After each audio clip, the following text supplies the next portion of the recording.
The crystalline spires of the Galactic Council's central chamber pierced the violet skies of Centauri Prime like frozen lightning. Inside, High Counselor Thexra's tendrils rippled with barely contained fury as he reviewed the latest reports from the Outer Rim. Humans. Again. Their ships had been detected in restricted zones, their technology advancing far too quickly for comfort, their influence spreading like a virus through the trading networks. They are becoming a nuisance.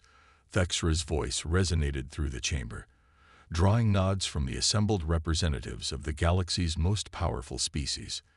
Perhaps it is time we remind them of their place in the cosmic hierarchy. Admiral Kira Patel stood at the viewport of the Earth Fleet Command Center, her dark eyes fixed on the distant stars. She'd risen through the ranks during humanity's first tentative steps into interstellar space, and now, at 45, she commanded humanity's greatest secret, Project Phoenix. The message from the Galactic Council played again on the holographic display behind her. Due to repeated violations of Council directives, all human colonies beyond Sol's heliopause will be subject to immediate quarantine. Resistance will result in orbital bombardment. Patel's lips curved into a slight smile. The Council had no idea what humanity had been preparing for the past 20 years. Deep within asteroid belts and gas giant storms, hidden shipyards had been constructing vessels that would make the Council's mighty warships look like children's toys. They're moving on New Eden, Admiral, her XO, Commander James Henderson, reported. 3 Council dreadnoughts just dropped out of FTL near the colony. Right on schedule, Patel murmured. They always start with the most vulnerable target. She turned to face the command center staff. Initiate Protocol Lazarus. Alert all Phoenix cells. It's time to show the Council why you should never corner a species that turns survival into an art form. Across the solar system, hidden bases hummed to life. Ships that had never seen the light of day powered up their engines. The Council thought they were dealing with a primitive species that had barely mastered faster-than-light travel. They had no idea that humans had reversed engineered every piece of technology they'd ever traded for, improved upon it, and developed countermeasures for everything the Council could throw at them. On New Eden, Council ships launched their first salvos at the seemingly defenseless colony. Their sensors showed only basic shield technology, a few orbital platforms, nothing that could withstand a serious assault. What their sensors couldn't detect were the quantum-shifted defenders waiting in parallel space, a technology the Council believed impossible. The first sign that something was wrong came when their weapons fire passed through the colony's shields as if they weren't there. The second sign was the sudden appearance of 6 Earth vessels, materializing from what appeared to be thin air, their hulls gleaming with a metal that absorbed energy weapons like a sponge. This is Captain Ryoko Tanaka of the Earth Defense Force. A calm voice transmitted on all frequencies. You have exactly 30 seconds to power down your weapons and prepare to be boarded. We are not the primitive species you believe us to be, and this is not a fight you want to start. In the Council chamber, alarms blared as reports flooded in, not just from New Eden, but from a dozen different sectors. Human ships were appearing everywhere, using technology that shouldn't exist, moving in ways that defied known physics. Impossible, Thexra whispered, watching as the tactical display showed Council ship after Council ship going dark, disabled by weapons that left their crews alive but their ships powerless. They were nothing. Primitive savages barely out of their gravity well. Admiral Patel watched the reports flow in, each one confirming what she already knew. The Council had fallen for their deception completely. For 2 decades, humanity had played the role of the bumbling newcomers, all while preparing for this moment. Send the message, she ordered. The words that flashed across every Council display in the galaxy were simple. You thought us weak. You thought us primitive. You thought us easy prey. That was your first mistake. It will also be your last. Humanity is done playing by your rules. The first phase of humanity's response took less than 6 hours. When it was over, 37 Council warships had been disabled, 15 monitoring stations had gone dark, and the galaxy's power structure had been irrevocably shaken. In her private quarters later that night, Paddle reviewed the casualty reports. 0 human casualties. Minimal council casualties. Everything had gone exactly as planned. They had shown restraint, precision, and overwhelming technological superiority, qualities the Council had never expected from primitive humans. Phase 1 complete, she logged in her personal journal. The Council thought they were teaching us a lesson. Instead, they're about to learn one themselves. Never underestimate a species that turned an entire planet into a survival game and won. As she looked out at the stars, Paddle knew this was just the beginning. The Council would regroup, would try to understand how they had been so thoroughly deceived. But by then, Phase 2 would be ready. Humanity wasn't just fighting for survival anymore.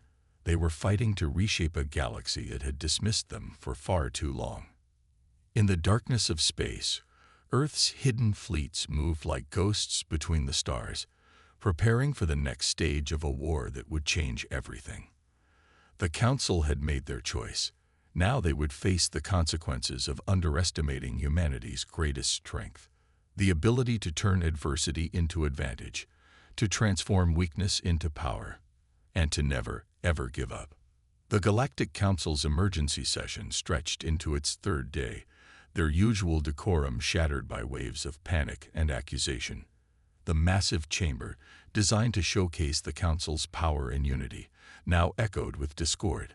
"How did we not see this coming?" demanded Councillor Vexthor of the Araxian Collective, his crystalline form pulsing with agitation. "Our intelligence networks are the finest in known space." In the shadows of the chamber's upper tier, a figure watched silently. Ambassador Zerl of the Lysian Empire kept his scaled features carefully neutral, though his inner eyelids flickered with amusement. His people had warned the Council about underestimating humans, but arrogance had trumped wisdom. Now they would all pay the price. Meanwhile, aboard the EDS Shadowblade, Captain Marcus Blackwood studied the holographic display of their next target, the Council's primary communications hub in the Orion Spur. At 43, Blackwood had spent half his life helping develop humanity's stealth warfare doctrine. Now it was time to put it to the ultimate test. "Status report on the quantum field generators," he asked, his voice carrying the slight lilt of his Australian heritage. Lieutenant Riza Shahidi, his chief engineer, looked up from her console. "Operating at 98% efficiency, Captain. The modifications we made after New Eden have improved stability by another 12%.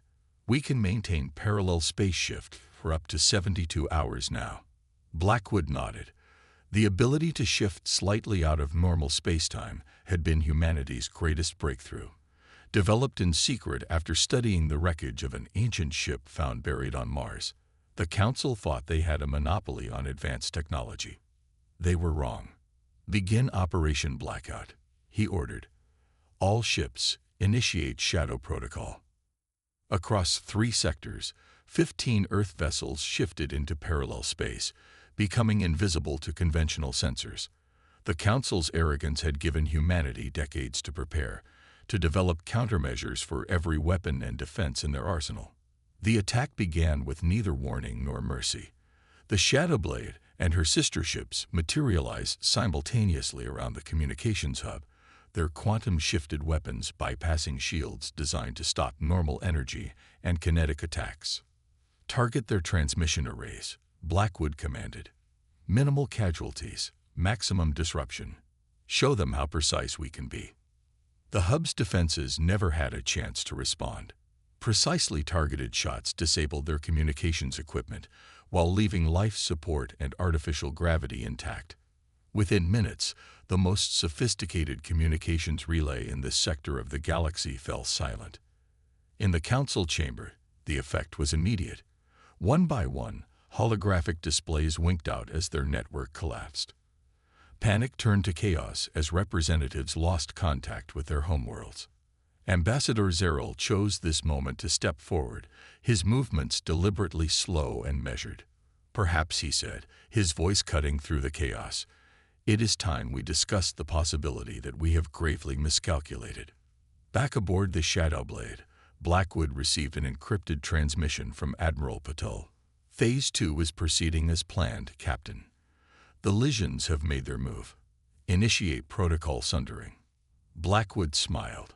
The Lysians had been humanity's secret allies for years, sharing intelligence and technology while maintaining the facade of Council loyalty. Now they would help demonstrate just how fragile the Council's power really was. All ships prepare for simultaneous strikes on designated targets, he ordered. Remember, we're not just fighting a war. We're conducting an orchestra of chaos. Across the galaxy, carefully planted evidence began surfacing on Council networks. Proof of corruption, secret deals, and the systematic suppression of developing species. The communications blackout ensured the Council couldn't coordinate a response or control the narrative.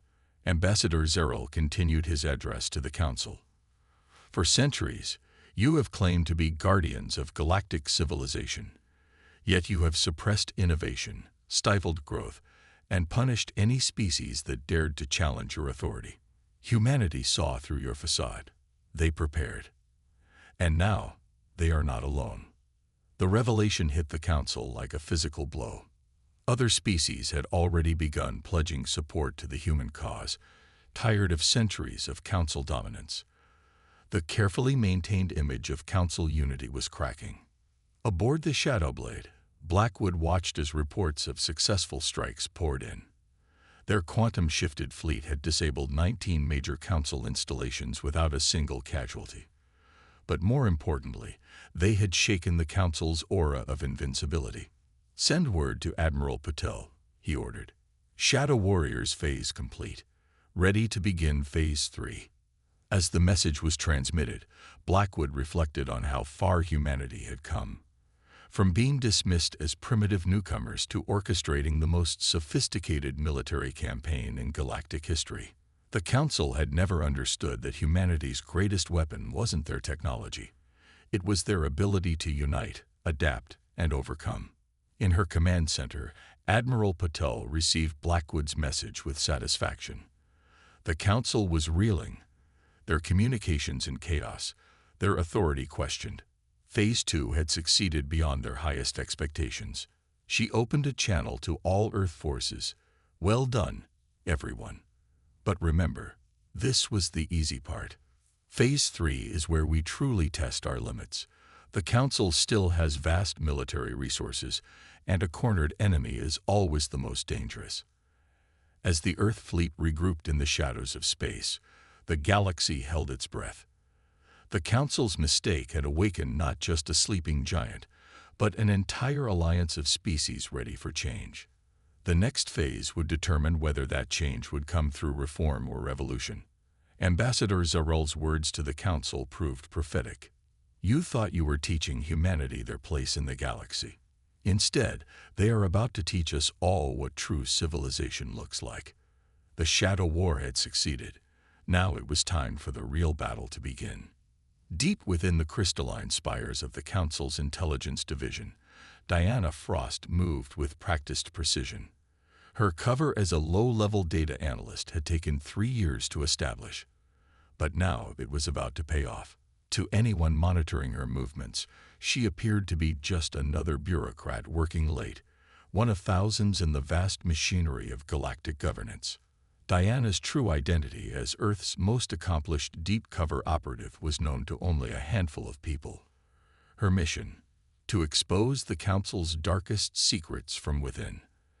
As she interfaced with the secure terminal, her augmented neural implants, technology the Council believed impossible for humans to possess, began siphoning data at speeds that would have shocked her supervisors.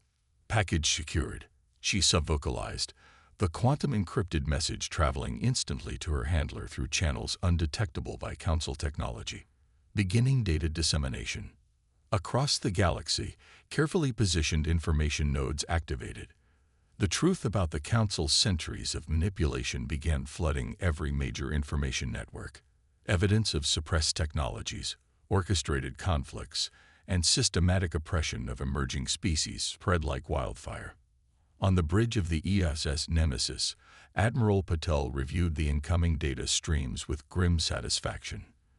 "Begin Phase 3 protocol," she commanded. "All coalition forces, prepare for synchronized engagement." The coalition she spoke of was perhaps humanity's greatest achievement, an alliance of species who had secretly chafed under Council rule for centuries. The Lysians were merely the most visible partners. Dozens of other species had pledged their support once humanity proved the Council could be challenged. In the Council's military command center, General Drathkar of the hegemony forces felt the first tremors of real fear. Reports were flooding in of simultaneous uprisings across multiple sectors. Species that had seemed docile for generations were suddenly revealing military capabilities that shouldn't exist. "How deep does this deception go?" he demanded, his crystalline form pulsing with agitation. "How long have they been planning this?" The answer came in the form of a system-wide broadcast. Diana Frost's face appeared on every screen, her expression calm but determined. "To all species who have suffered under Council oppression, the time has come. For decades, humanity has worked to unite those who seek true freedom. Today, we stand together." The broadcast continued, revealing proof of the Council's systematic suppression of technological advancement, their secret wars against potentially rival species, and their manipulation of galactic economics to maintain power. But more importantly, it showed evidence of a vast coalition of species who had been preparing for this moment. Ambassador Zeril, now openly standing with the human coalition, addressed the Council chamber. "You dismissed humanity as primitive, but they saw what you truly were, not guardians, but oppressors. While you watched them for signs of military buildup, they were building something far more powerful: hope." The response was beyond anything the Council had prepared for. Across thousands of worlds, populations rose up against their Council-appointed overseers. Ships thought to be simple cargo vessels revealed advanced weapons. Planetary defense systems, supposedly controlled by the Council, turned against their masters. Diana moved through the chaos of the Council headquarters with purpose, her neural implants continuously broadcasting proof of corruption to every corner of the galaxy. The carefully maintained facade of Council benevolence was crumbling, and with it, their grip on power. "The art of deception," she mused, remembering Admiral Patel's words, "isn't about the lie you tell. It's about the truth you reveal at precisely the right moment." The Council's response was predictably brutal. Warships were dispatched to quell the uprising, but they found themselves facing not just human vessels, but ships from dozens of species, all using technology that matched or exceeded their own. The coalition had spent years preparing, gathering strength while appearing weak. From her command center, Admiral Patel watched the revolution unfold. "Send word to all coalition forces," she ordered. "Phase 3 is complete. Prepare for final engagement." The galaxy was changing. The Council's mistake in underestimating humanity had led to the greatest upheaval in known history. But as Diana Frost's broadcasts continued to expose centuries of corruption, it became clear that this was more than just a military conflict. It was the birth of a new galactic order. As Phase 3 drew to a close, humanity had achieved something unprecedented. They had united the oppressed species of the galaxy not through force, but through hope and shared purpose. The Council had feared human military might, never realizing that humanity's true power lay in their ability to inspire others to fight for freedom. The stage was set for the final confrontation. The Council's military power was still formidable, but their authority was broken, their lies exposed. The galaxy watched and waited to see what would rise from the ashes of their dominion. Diana Frost's final broadcast echoed across the stars. The Council thought they were containing a threat. Instead, they became the catalyst for their own destruction. The age of deception is over. The age of unity begins. The art of deception had succeeded beyond all expectations. Now it was time for the final act in humanity's carefully orchestrated revolution. The Nexus Gate, an ancient hyperspace junction that served as the Council's primary military command center, erupted in chaos. The combined fleet of the human-led coalition emerged from quantum shift, their ships appearing like phantoms in the void. Leading the charge was Admiral Patel aboard the flagship Defiance, her fleet augmented by vessels from 24 liberated species. The Council's defensive line shattered under the coordinated assault. Their once mighty warships, symbols of uncontested power, found themselves outmaneuvered by technology they hadn't known existed. The Coalition fleet moved with devastating precision, their quantum-shifted weapons bypassing supposedly impenetrable shields. High Commander Vexthor, last of the Council's military leadership, watched in horror as his forces crumbled. "Impossible," he muttered, his crystalline form clouding with despair. "We were the supreme power. How could they have hidden so much from us?" The battle for the Nexus Gate became the largest space engagement in galactic history. But its true significance lay not in the scale of combat, but in what it represented: the final collapse of the old order. Ambassador Zeril, now leading the Coalition's diplomatic course, broadcast a message to all Council forces. "Your leaders lie to you. Your cause is lost. Surrender, and you will be treated with the dignity your masters never showed to others." The aftermath of the Nexus Gate battle marked the beginning of a new galactic age. The Council's remaining loyalists surrendered as evidence of their leader's corruption became undeniable. Diana Frost's intelligence operation had exposed centuries of manipulation, leaving no doubt about the necessity of change. Admiral Patel stood before the First Galactic Congress, representatives from hundreds of species gathered in the same chamber where the Council had once ruled. Her words echoed through the vast space. "We stand here not as conquerors, but as liberators. Humanity didn't fight to replace one tyranny with another. We fought to ensure that no species would ever again be deemed inferior by accident of birth or stage of development." The new Galactic Charter, drafted by Coalition members, established principles of technological sharing, mutual defense, and guaranteed autonomy for all sentient species. The former Council races, stripped of their artificial advantages, were invited to participate as equals. Ambassador Zeril, addressing the Congress, summarized the transformation. "The Council's greatest mistake was believing that power flows from superiority. Humanity showed us that true strength comes from unity, from lifting each other up rather than holding others down."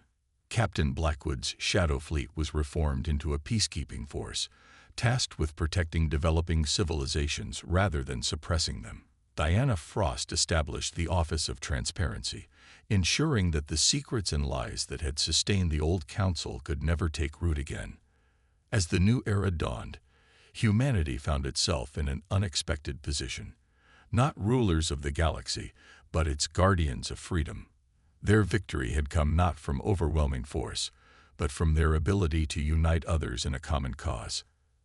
Admiral Patel's final log entry captured the spirit of the transformation.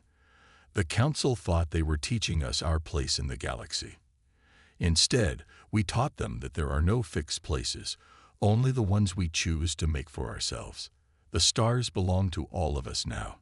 As ships from 100 worlds gathered for the First Galactic Congress, their crews mingling in celebration, the truth became clear. The Council's mistake hadn't just led to their downfall. It had given birth to something greater than anyone had imagined. A galaxy where strength came from cooperation, not domination, and where every species had the chance to reach for the stars. The age of the Council was over. The age of unity had begun.